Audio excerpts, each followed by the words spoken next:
Gencatan senjata yang rapuh di Gaza kini berada di ambang kehancuran. Menteri Pertahanan Israel, Israel Katz, baru saja mengeluarkan ancaman keras. Israel akan melanjutkan pertempuran jika Hamas tidak mematuhi sepenuhnya ketentuan gencatan senjata. Ancaman ini muncul setelah Hamas menyerahkan 2 jenazah sandera lagi, namun mengklaim bahwa mereka tidak dapat mengambil jenazah lagi dari reruntuhan Gaza tanpa peralatan khusus dan upaya yang ekstensif. Hamas sebelumnya telah mengklaim telah menyerahkan semua sandera hidup, 20 orang, dan jenazah yang dapat diakses. Namun, pernyataan ini menimbulkan pertanyaan besar, apakah klaim kesulitan evakuasi ini dapat diterima? Dan bagaimana ancaman Israel ini akan memengaruhi negosiasi yang sudah rumit? Ultimatum Israel dan koordinasi dengan Amerika Serikat. 1. Syarat Israel untuk menghentikan perang. Pernyataan dari kantor Menteri Pertahanan Israel, Israel Katz, sangat jelas dan tegas.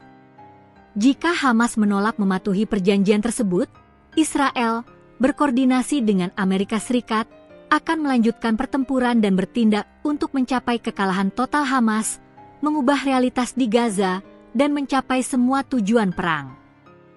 Ultimatum ini menunjukkan bahwa Israel, yang juga didukung oleh Amerika Serikat, akan menggunakan kegagalan pengembalian jenazah sebagai alasan yang sah untuk mengakhiri gencatan senjata dan melanjutkan agresi militer.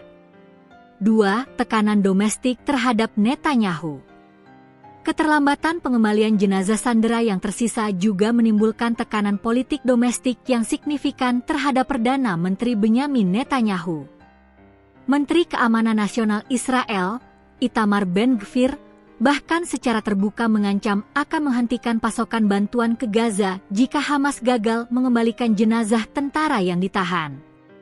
Keterkaitan antara bantuan kemanusiaan dan nasib jenazah sandera menunjukkan betapa politisnya isu ini bagi Israel.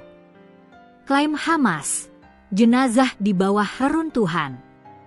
1. Jenazah yang sudah diserahkan, total 9 jenazah. Berdasarkan perjanjian, Hamas harus menyerahkan 28 jenazah sandera yang tewas. Sejauh ini, Hamas telah menyerahkan 7 jenazah yang dikonfirmasi, sebelumnya ada 8, tetapi 1 jenazah dipastikan bukan sandera. 2 jenazah tambahan yang diserahkan pada Rabu malam. Ini berarti masih banyak jenazah yang belum ditemukan atau diserahkan sesuai kesepakatan. 2. Klaim keterbatasan akses.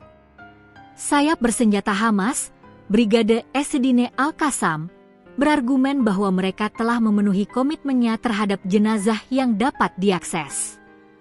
Mengenai jenazah yang tersisa, dibutuhkan upaya ekstensif dan peralatan khusus untuk pengambilan dan ekstraksinya. Kami mengerahkan upaya besar untuk menyelesaikan masalah ini, ujar mereka. Klaim ini menyiratkan bahwa pemulangan jenazah sandera yang tersisa membutuhkan jeda tempur yang lebih lama dan akses aman bagi peralatan berat ke lokasi yang hancur, suatu kondisi yang sulit dipenuhi Israel.